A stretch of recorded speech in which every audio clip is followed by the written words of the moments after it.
أما بعد فأعوذ بالله من الشيطان الرجيم بسم الله الرحمن الرحيم الصلاة والسلام عليك يا رسول الله وعلى آلك وأصحابك يا حبيب الله. نبی محترم صلی اللہ تعالیٰ علیہ وآلہ وسلم نے کچھ باتوں کے بارے میں ارشاد فرمایا کہ ان سے پہلے یہ کام کر لو. مثلاً بڑھاپے، ایسا بڑھاپا کہ جو تمہیں ناقص کر دینے والا ہے، عاجز کر دینے والا ہے، اس کے آنے سے پہلے بیماری کے آنے سے پہلے، موت کے آنے سے پہلے، دجال کے آنے سے پہلے نیک اعمال کر لو. یعنی ترغیب دلائی کہ اللہ نے جب تمہیں موقع دیا ہوا ہے، وقت دیا ہوا ہے، تو اس کا فائدہ اٹھاتے ہوئے جتنی نیکیاں کر سکتے ہیں اس دنیا میں ہم کر لیں. صحت دی ہوئی ہے، فراغت دی ہوئی ہے کہ مرض ہوگا یا مصروفیت آ جائے گی تو بندہ پھر اس کے بعد نیکی کی طرف نہیں آ سکتا. اب اس کی زندہ مثال ہمارے سامنے، یعنی موقع ملنے پر ہم اللہ کی عبادت نہ کریں، اچھے کاموں کی طرف نہ آئیں، تو پھر بعض اوقات دنیا کے اندر ہی اس کا نظارہ ہمیں نظر آتا ہے. قیامت کے دن تو یہ ہوگا کہ جو کفار ہوں گے، مشرکین ہوں گے، ان سے کہا جائے گا کہ سجدہ کرو، سجدہ کرنے کی طرف بلا جائیں گے. وَهُمْ لَا يَسْتَطِيعُونَ، لیکن اب وہ سجدہ کرنے کی کوشش کریں گے تو سجدہ کر نہیں سکیں گے، سجدہ ان سے نہیں ہو سکے گا. ان کو موقع دیا گیا تھا، ان کو کہا جائے گا کہ تمہیں دنیا میں سجدہ کرنے کی طرف بلایا گیا جب تم بالکل صحیح تھے، لیکن اس وقت تم نے سجدہ نہیں کیا، تو اب سجدہ کرنا چاہیں گے تو بھی سجدہ کرنے کی قدرت نہیں رکھیں گے.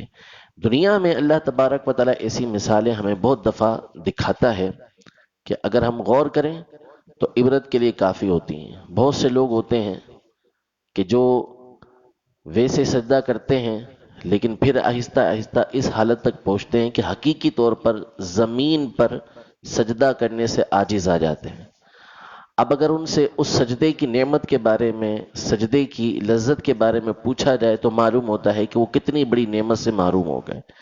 عذر کی وجہ سے، بیماری کی وجہ سے ان کو یہ موقع نہیں مل رہا کہ وہ زمین پر اپنے رب کے آگے پیشانی لگا سکیں، لیکن اب وہ موقع ان کے ہاتھوں سے جاتا رہا. اب ان کو وہ وقت یاد آتا ہے کہ جب ہم بالکل صحیح تھے تو کیا ہم نے اس وقت کا فائدہ اٹھایا یا نہیں اٹھایا. ابھی یہ جو لاک ڈاؤن کی صورتحال ہمارے سامنے ہوئی، یہ ہمارے لیے عبرت کا ایک تازیان ہے. ابھی تو چلے الحمدللہ نمازی ہیں بہت سارے، لیکن وقت ایسا آیا ہمارے سامنے کہ چند نمازیوں کے علاوہ مسجد کے اندر کوئی نہ آ سکا. مسجدیں بند کر کر کے نمازیں ادا کی جانے لگیں، لائٹیں بند کر کے نمازیں پڑھی جانے لگیں. یعنی یہ ایک ہمارے لیے ایک عبرت ہے کہ اگر ہم اپنے وقت کا فائدہ اٹھا کر اپنے رب کو راضی کرنے والے کام نہیں کرتے تو اللہ تبارک و تعالی دنیا میں بھی یہ مواقع دکھا دیتا ہے. تو اب وقت کا فائدہ اٹھانا چاہیے. مومن وہ ہوتا ہے کہ جو اس طرح کی باتوں سے عبرت حاصل کرتا ہے، اس طرح کی باتوں سے وہ سبق حاصل کرتا ہے اور پھر اپنی زندگی کے اندر تبدیلی لے کر آتا ہے. یہ نہیں کہ جس طرح پہلے تھا ویسے ہی رہے. حدیث پاک میں مومن کی مثال ایک چھوٹے سے پودے سے دی کہ جو اس کو ادھر ادھر کر دیتا ہے. یعنی وہ نصیحتوں کو قبول کرتا ہے، بیمار ہوتا ہے تو اللہ تبارک و تعالیٰ کی اس عبرت کو حاصل کرتا ہے، نیکی کی طرف آتا ہے. منافق کے بارے میں فرمایا کہ وہ سیدھے سخت درخت کی طرح ہے،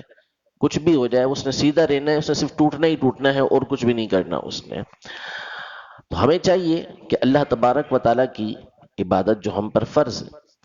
اس کو لازمی طور پر ادا کریں کہ کہیں ایسا نہ ہو کہ وقت وہ آئے کہ جس کے بارے میں حدیث پاک میں فرمایا کہ ایک وقت آئے گا کہ دین پر عمل کرنا ایسے ہوگا جیسے ہاتھ میں انگارہ لینا. ہاتھ میں انگارہ لینا جس قدر مشکل کام ہوگا ویسا ہی دین پر عمل کرنا مشکل ہو جائے گا.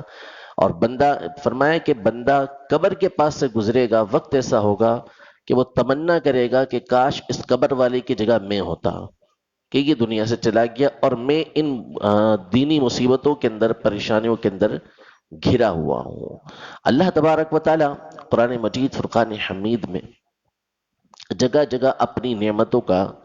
تذکرہ فرماتا ہے، کئی مقامات پر اس نے اپنی نعمتیں ذکر کی اور غور و فکر کی اس نے دعوت دی کہ ہم اللہ تبارک و تعالیٰ کی نعمتوں میں غور و فکر کریں کہ اس نے ہمارے اوپر کیسی کیسی نعمتیں کی ہوئی ہیں، اور اس نعمت کے بدلے میں اللہ تبارک و تعالیٰ ارشاد فرماتا ہے، یا ایھا الناس اعبدوا ربکم الذی خلقکم، اے لوگو اپنے رب کی عبادت کرو جس نے تمہیں پیدا کیا۔ علماء یہ ارشاد فرماتے ہیں کہ اس آیت میں اللہ تبارک و تعالیٰ نے جہاں عبادت کا حکم دیا وہاں عبادت کی وجہ بھی بیان کر دی کہ اللہ تعالیٰ کی عبادت کرنی ہے، کس رب کی عبادت کرنی ہے؟ الذی خلقکم، جس نے تمہیں پیدا کیا، یعنی اس نے تمہیں پیدا کیا، زندگی کی تمہیں نعمت دی، بنیادی نعمت اس نے تمہیں عطا کر دی۔ اب اس کا تقاضا یہ ہے کہ تم اللہ تبارک و تعالیٰ کی عبادت کرو۔ وہ محتاج نہیں عبادت کا، ہم سب جانتے ہیں۔ حدیث پاک میں فرمایا کہ اگر دنیا کے سارے لوگ، جن و انسان، یہ بہترین ترین شخص کے دل پر ہو جائیں، سب سے متقی پرہیزگار شخص جو ہے اس کے دل کے مطابق ہو جائیں، سارے کے سارے ایک میدان میں جمع ہو کر اللہ کی عبادت کریں، اس کی شان میں ذرہ برابر اضافہ نہیں کر سکتے۔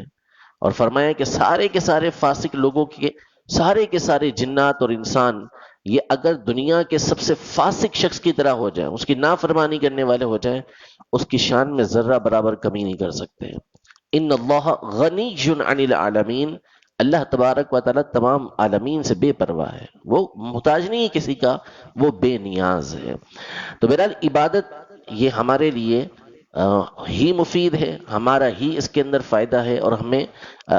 جو اس طرح کے مواقع آتے ہیں ان سے عبرت حاصل کرتے ہوئے اللہ تبارک و تعالیٰ کی عبادت کی طرف یہ جو ہے وہ رجحان بڑھانا چاہیے اور زیادہ سے زیادہ عبادت کرنی چاہیے۔ ایک بات جو اس حوالے سے میں عرض کرتا چلوں کہ ہم عام طور پر صوفیہ یہ ارشاد فرماتے ہیں کہ جو نیک لوگ ہوتے ہیں نا، وہ اگر نعوذ باللہ کسی برائی کا ارادہ کر لیں تو آہستہ آہستہ نیچے کی طرف آتے چلے جاتے ہیں اور اس کو چھوڑتے چلے جاتے ہیں، اگر بالفرض ان کا کبھی ایسا ہو جائے ارادہ، اور بھلائی کے اندر آگے سے آگے بڑھتے چلے جاتے ہیں کہ ہمیں زیادہ سے زیادہ بھلائی کا موقع ملے۔ پچھلے دنوں فجر کے اندر یہ بات بیان کی تھی اس حوالے سے کہ ہم جب کوئی عبادت کرتے ہیں جس میں لوگوں کے سامنے وہ عبادت ہو تو وہاں ہم عمومی طور پہ بڑھ چڑھ کر عبادت کرتے ہیں، اس میں ہم اعلیٰ سے اعلیٰ درجہ اختیار کرنے کی کوشش کرتے ہیں۔ بعض لوگ نماز پڑھتے ہیں تو ویسے کیسے ہی نماز پڑھ رہے ہوں، لیکن لوگوں کے سامنے نماز پڑھیں گے تو بالکل خشوع اور خضوع کے ساتھ پڑھیں گے، حالانکہ نماز اللہ تبارک و تعالیٰ کے لیے ہے، چاہے تنہائی میں پڑھیں چاہے لوگوں کے سامنے پڑھیں، توجہ اور خشوع و خضوع کے ساتھ پڑھنی چاہیے۔ صدقہ فطر یہ وہ عبادت ہے کہ سارا مہینہ جو بندے روزے رکھتے ہیں، اللہ تبارک و تعالیٰ نے ان کو عید کی صورت میں یہ نعمت عطا فرمائی کہ وہ خوشی منائیں اس میں، اور صدقہ فطر اللہ تبارک و تعالیٰ نے مقرر کیا۔ اس کی وجہ علماء یہ بیان کرتے ہیں کہ بندے کے روزے کے اندر جو کمی واقع ہوئی ہے، اس کی روزے کے اندر جو خرابی واقع ہوئی ہے، اللہ تبارک و تعالیٰ اس صدقہ فطر کے ذریعے اس کی ان خرابیوں کو دور کر دیتا ہے، اس نقص کو دور کر دیتا ہے۔ اب یہاں پر ہم صدقہ فطر کے حوالے سے دیکھیں تو صدقہ فطر جو نبی کریم صلی اللہ تعالیٰ علیہ وسلم کے زمانے میں عمومی طور پہ تھا، وہ کھجور کے ذریعے دیا جاتا تھا، وہ کشمش کے ذریعے دیا جاتا تھا، وہ جو کے ذریعے دیا جاتا تھا۔ گندم کا جو صدقہ فطر ہے وہ بہت بعد میں مقرر ہوا، حضرت سیدنا امیر معاویہ رضی اللہ تعالیٰ عنہ اور دیگر خلفاء نے اس کو مقرر کیا، جو جائز تھا بالکل، لیکن عمومی طور پہ اس زمانے میں جو صدقہ فطر تھا وہ کھجور کے ذریعے، کشمش کے ذریعے یا جو شریف کے ذریعے دیا جاتا تھا۔ حضور علیہ الصلوۃ والسلام نے کھجور، جو اور کشمش کا وزن مقرر کیا جس کو عربی میں صاع بولتے ہیں۔ ایک صاع کا مطلب ہوتا ہے تقریباً 4 کلو میں 160 گرام کم، 4 کلو میں 160 گرام کم، یعنی اتنی کھجوریں مقرر کی حضور علیہ الصلوۃ والسلام نے صدقہ فطر کے لیے، اتنی کشمش مقرر کی، یا اتنا جو یا اس کا آٹا مقرر کیا، یا اس کی قیمت بندہ یا اس کے بدلے کوئی اور چیز جو اتنی قیمت کی ہو وہ ادا کر دے۔ اور گندم جو ہوتا ہے وہ اس کا جو مقرر کیا گیا وہ آدھا سا، یعنی 2 کلو میں تقریباً 80 گرام کم، 2 کلو میں 80 گرام کم یہ مقرر کیا گیا ہے۔ اب ہم عمومی طور پر جو صدقہ فطر ادا کرتے ہیں تو ایک تو بڑی تعداد ہے جن کو یہ چیزیں پہلے معلوم ہی نہیں تھی، لیکن اب الحمدللہ اس چیز کو عام کیا گیا۔ تو عمومی طور پہ ہمارے یہاں جو صدقہ فطر ادا ہوتا ہے وہ ادا کرتے ہیں لوگ گندم کے ذریعے، 100 روپے، 125 روپے والا جو فطرہ ہوگا وہ ادا کریں گے۔ حالانکہ حضور علیہ الصلوۃ والسلام نے جو مقرر فرمایا ہے وہ کھجور کے ذریعے بھی مقرر فرمایا ہے، کشمش کے ذریعے بھی مقرر فرمایا ہے، جو کے ذریعے بھی مقرر فرمایا، وہ تمام کی قیمتیں یہاں نیچے بھی لکھی ہوئی ہیں۔ اب غور و فکر کی دعوت دیتا ہوں، جس میں پہلے بھی دعوت دے چکا ہوں، کہ ہم جب قربانی کرتے ہیں، قربانی واجب ہے، قربانی واجب ہے، اسی طرح صدقہ فطر بھی واجب ہے، قربانی بھی واجب ہے، صدقہ فطر بھی واجب ہے۔ قربانی جس بندے کے اوپر واجب ہے، اگر وہ ایک ایسی بکری جو سال بھر کی ہو، جس کے اندر کسی طرح کا کوئی عیب نہ ہو، بھلے وہ پتلی دبلی سی ہو، اور اس کی قربانی اگر کوئی کر لیتا ہے تو اس کی قربانی کا واجب ادا ہو جائے گا، قربانی کا واجب ادا ہو جائے گا۔ 7 بندے ہیں گھر کے اندر، ایک گائے کرنا چاہتے ہیں، دبلی پتلی سی گائے ہے 2 سال کی، جس کے اندر تمام کی تمام شرائط پائی جاتی ہیں، 15 20 25 ہزار کی مثال کے طور پر آ جاتی ہے، 30 40 ہزار کی آ جاتی ہے، سیزن کے اندر 50 ہزار کی آ جاتی ہے۔ اب مجھے یہ بتائیں کہ ایک عالی شان بنگلہ ہے، بہترین بنگلہ ہے، بندے وہاں پر 2 ہیں جن کے اوپر 2 قربانیاں واجب ہو رہی ہیں، اب وہ بالکل چھوٹی پتلی دبلی سی بکریاں 2 لے کر آئیں اور اپنے بنگلے کے باہر باندھ دیں کہ بھئی یہ ہم قربانی کریں گے، کیا کوئی ایسا کرتا ہے؟ بالکل نہیں کرتا۔ بلکہ جس کا جتنا اسٹیٹس بڑا ہوتا ہے وہ اتنے ہی زیادہ جانور لے کر آئے گا۔ اب بلکہ بہت سے لوگ وہ ہوتے ہیں کہ جو قربانی ہر سال کرتے ہیں، بعض اوقات ان کی جو مالی حالت ہوتی ہے وہ خراب ہو جاتی ہے، لیکن چونکہ ایک بنا ہوا ہوتا ہے ان کا معیار کہ وہ ہمیشہ قربانی کرتے ہوئے آئے ہوتے ہیں، تو قرض لے کر بھی وہ قربانی کرتے ہیں، حالانکہ واجب نہیں ہو رہی ہوتی ان کے اوپر، لیکن پھر بھی کریں گے اور اچھے سے اچھا جانور لے کر آئیں گے۔ وجہ کیا ہے؟ ہمیں دل پہ غور کرنا چاہیے، اس لیے کہ قربانی کے جانور ہر ایک کو نظر آتے ہیں، ہر ایک دیکھتا ہے کہ حضرت جو ہے وہ کیا قربانی کر رہے ہیں۔ وہ اگر چھوٹی موٹی سی بکری ذبح کر دے گا تو لوگ بولیں گے کہ اتنا پیسے والا، اور پھر اس نے اتنی سی بکری قربان کی۔ اللہ کی راہ کے اندر اچھے سے اچھا جانور قربان کرنا چاہیے، شریعت کو مطلوب ہے، لیکن کس کے لیے؟ اللہ تبارک و تعالیٰ کے لیے۔ لن ینال اللہ لحومها ولا دماؤها، اللہ کو نہ تمہارے جانوروں کا خون پہنچتا ہے نہ اس کے پاس گوشت پہنچتا ہے، ولکن ینالہ التقوی منکم،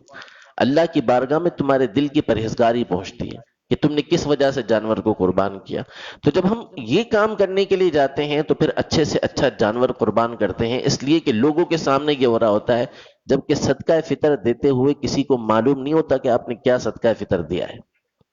تو وہاں پر ہم 100 روپے والا صدقہ فطر یہ دے دیتے ہیں۔ تو ایسا نہیں ہونا چاہیے۔ اگر اللہ تبارک و تعالیٰ نے آپ کو موقع دیا ہے، اللہ تبارک و تعالیٰ نے آپ کو وسعت دی ہے، تو اس کی راہ کے اندر بہترین سے بہترین مال نکالنا چاہیے۔ لن تنالوا البر حتی تنفقوا مما تحبون، تم بھلائی کو یعنی جنت کو اس وقت تک نہیں پاؤ گے جب تک تم اپنی پسندیدہ چیز اللہ کی راہ کے اندر خرچ نہ کر دو۔ تو نیکی کا موقع اللہ تبارک و تعالیٰ نے دیا ہے، تو اس کا فائدہ اٹھاتے ہوئے زیادہ سے زیادہ اللہ تبارک و تعالیٰ کی راہ کے اندر خرچ کریں، اور صدقہ فطر اعلیٰ سے اعلیٰ نکالیں۔ بعض لوگ ہوتے ہیں، اب تو بہرحال وہ رک گئے، تو ہم افطار بھی اجوا کھجور کے ساتھ کرتے ہیں۔ وہ بتائیں گے شان و شوکت کے ساتھ کہ اجوا کھجور ہم لے کر آتے ہیں، اور اجوا کھجور بھی بہترین والی، اس کے ساتھ ہم جو ہے وہ افطار کرتے ہیں۔ تو ٹھیک ہے، کیجیے، اچھی بات ہے، لیکن پھر اللہ کی راہ کے اندر بھی تو اجوا کھجور کے مطابق اب صدقہ فطر نکالیں نا، کبھی تو نکالیں کہ سب سے بہترین جو اجوا کھجور آتی ہو، تقریباً 4 کلو اس کی جو قیمت بنتی ہو، وہ اللہ تبارک و تعالیٰ کی راہ میں نکالیں۔ جب اللہ تبارک و تعالیٰ نے آپ پر یہ نعمت کی کہ آپ دنیا کی بہترین کھجور کے ساتھ افطار کر رہے ہیں، اس وقت آپ کو اللہ تبارک و تعالیٰ کی نعمت دے رہا ہے، تو پھر اس کی راہ کے اندر بھی پھر آپ ایسا ہی خرچ کریں۔ کہ حل جزاء الاحسان الا الاحسان، بھلائی کا بدلہ کیا ہوتا ہے؟ بھلائی ہوتی ہے۔ اللہ تبارک و تعالی ہمیں نیکیاں کرنے کی حرص عطا فرمائے۔ حدیث پاک میں فرمایا کہ دو لالچی، دو حریص کبھی بھی سیر نہیں ہوتے، ان کا پیٹ کبھی نہیں بھرے گا۔ دنیا کا لالچی، اس کا پیٹ کبھی نہیں بھرے گا۔ اور فرمایا مومن نیکیوں سے سیراب نہیں ہوتا، اس کا پیٹ نیکیوں سے نہیں بھرتا یہاں تک کہ اس کا ٹھکانہ جنت ہوتا ہے۔ وہ نیکیاں کرتا رہتا ہے یہاں تک کہ جنت میں پہنچ جاتا ہے، نیکیوں سے وہ دور نہیں ہوتا۔ رب العزت جل وعلا ہم سب کو نیک اعمال کرنے کی توفیق عطا فرمائے، آمین بجاہ النبی الامین صلی اللہ تعالی علیہ وآلہ وسلم۔